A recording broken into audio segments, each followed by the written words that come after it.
Hollyscoop's Daily Rewind. I'm Madison Hill. And I'm Courtney Revolution. We have a lot of tea. You guys know it's Monday. That means it's always overflowing. Yes, it's always ma'am. popping hot. We're talking Selena Gomez, calling her relationship with Justin Bieber a little toxic. Justin teasing his fans about new music, and Kylie's wild weekend. Wild West. But first, some fresh Kylie tea. She is being absolutely roasted for those photos she posted of Stormi dressed up as her from the Met Gala this year. And we talked a little bit about this on the morning tea, but we were dying. She captioned the photos and one video saying, "My baby, I can't handle this." In the pictures, Stormi herself looks a bit miserable. Miserable was the exact word I was going to use, Madison. And then miserable. The video, she is smiling a little bit, but I feel like in the photo, she's just like, "Are you kidding me?" You know that baby wanted to be Peppa Pig or Travis Scott for Halloween. And here you come talking about you could be mommy instead. You know that's what she said. But you could be mommy, she baby. couldn't even lift up her arms with the feather sleeves. But people were absolutely, of course a lot of people were praising it, but some people were just roasting Kylie I just for thought it. it was funny. Yeah, saying, "Poor child, imagine doing this to your child. Let this child dress up in a regular costume." I felt like that was you. I was like, girl, come on. You know she want to be a Rain Cloud or Barney or maybe a Power Ranger, something very Power simple. Ranger, yes. And maybe, I'm sure she has plenty of costumes planned for her. This is just the first one.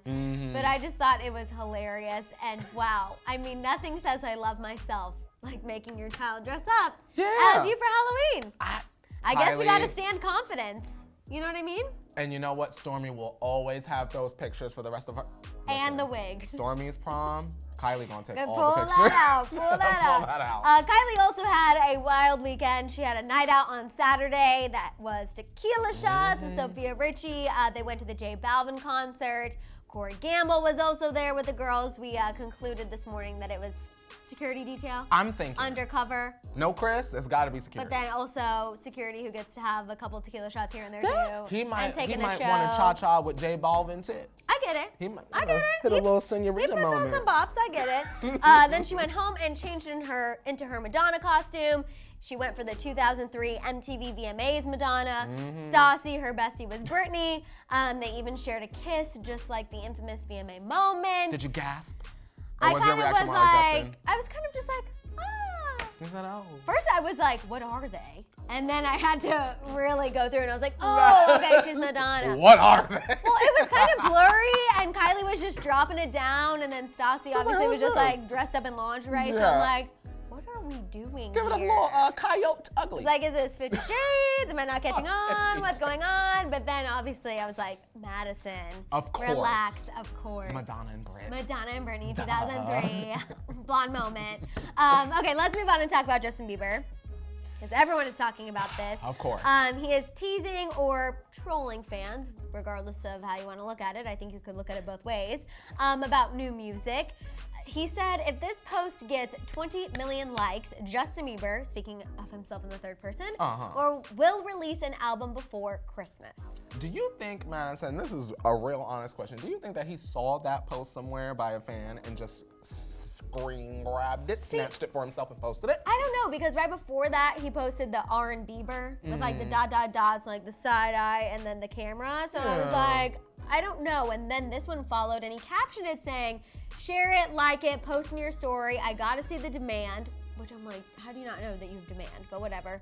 Love you guys, pumped for it. I'm almost done, but your support will make me move faster. I think last I checked, as of this morning, we checked in the morning tea, it had like a little more than 7 million likes, which funny enough, Kylie's post with Stormi dressed up as hers has 10 million likes. That's beautiful. Keep liking that one, y'all. Double tap that one. So it's very interesting. I just feel like Justin doesn't really need to do this. It's like, sis, put out the music. Like, we're tired. That's how I feel Madison, too. I am tired. I know. Put the music out without a double tap. Give us what we want, either before Christmas, after Christmas. Selena's out. You get what I'm saying?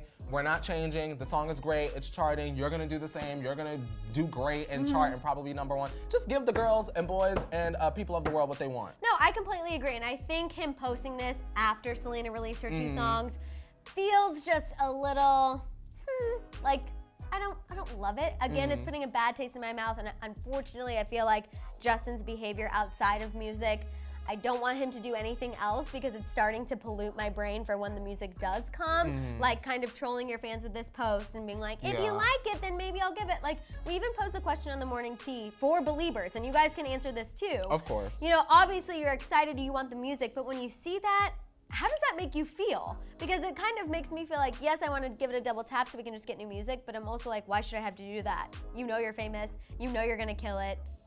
Just put it out already. Where is the album? We want the damn album. Justin, girl, it's tired. I can't wait to break the table. Right now. Right. Okay, Shambong Dave is behind the camera being like, please He's don't like, please. Pound on the Don't table. destroy the set, please. Exactly, please. Let's move on and talk about Selena Gomez. She recently sat down with the Zach Sang show and revealed that she's been, quote, super single the past 2 years. SSS. I feel that. And not just super single, super single. With the cape on. Yes. And if you do a little math, which normally we're not very good at, but this one we can do, that's essentially since her and Justin Bieber split for the very last time. Well. In positive news, she said she still does believe in love. She's not jaded. Okay. But she will wait for it however long it takes. Okay, I like that. Because I like that too. It makes it sound like she has standards. They're not low standards, certainly not any longer. Exactly. And you know what? She's gonna find a good man.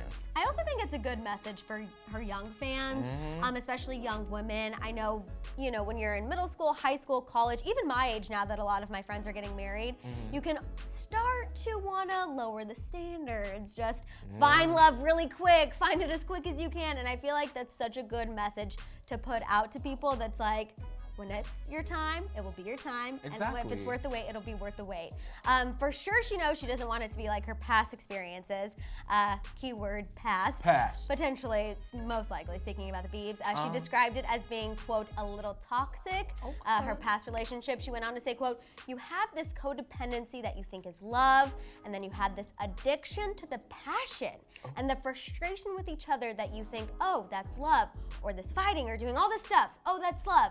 And I believed that for a long time. I think that sometimes you gotta take a step back and realize that once you love yourself enough, it's all about the person that's coming to join once they love their self, and you create this beautiful union of loving yourself and then together. Right. You get what I'm saying? Absolutely. And I think those words, you really hit it on the head during the morning tea. You said those words can really ring true whether you're a friendship or in a, you know, romantic relationship. Either way, I feel like we've all experienced something that's a little codependent, something that's a little toxic, and it takes a lot of strength to be able to remove yourself from that situation. And she even talked about how now, looking back, the signs were there all along. The whole entire time. I mean, remember, her and Justin spent the majority of their adolescent, teen, and young adult lives kind of on this roller coaster ride. Like, yes, they dated people in between, but ultimately, somehow, some way, they always went back to each other before Haley, of course, ended it for good. I want to make that clear. I know he's married now. And that's beautiful. I know it's great. Till death do them part. Yes, he's not worried about Selena now, but for a time it was. And so I think that, you know, her songs, everything she's saying really rings true for any relationship, and everyone can put themselves in that position, which is why we all love Selena. When do you think fate is going to reward her for her growth and her self-realization? When that album come out. Okay. And it's #1 for several weeks in many countries, probably about 27. I feel like probably 40. It's working its way there. I mean, her first 2 songs are doing great. Also, we know no more about Justin Bieber. Nope. This is it. She made that clear on Air with Ryan Seacrest. She was like, this is the last part of that chapter. Tied it up in a little bow. She actually said the best is yet to come. Like, we haven't heard the best yet. So I'm excited. And maybe, you know, the new music is going to be kind of about this journey of her looking for that love. Yeah, I think sometimes we get the stories that are like, I was broken and now I'm fine. But what about that middle point? Right. What about in transition? Exactly, You which know I what I'm kind of saying? feel like is where she's at. Yes, she's gotten past that point. She's with her friends, she's with her family, she's living her best life. But I still think there is a little transition period. I think so, and I'm very interested to see what that music sonically sounds like. Does it sound like indifference? Does it sound like something that's bubbling and then a huge crescendo? What does that sound like? Now you just got me thinking of a Jelena collab because you said indifference. It isn't love, it isn't hate, it's just indifference. Yeah. Fingers crossed at some point, you guys, some point. All right, now it is time to let us know what you think about everything we talked about. What was your reaction to Kylie getting roasted for dressing Stormi like her for Halloween? Also thoughts on her night out this weekend. Sounds wild. What do you think of Justin trolling fans over his new music? Does he need to release it regardless of likes? Absolutely. And finally, thoughts on Selena admitting that her relationship with Justin was a little toxic, but she's not giving up on love. Please, Niall Horan, give that girl a call. Yes. You guys, let it out down below. Don't forget to tune into the Morning Tea tomorrow, 8:30 a.m. Pacific Standard Time. In the meantime, shop our store, subscribe, and click that notification bell. We'll see you next time. Bye guys.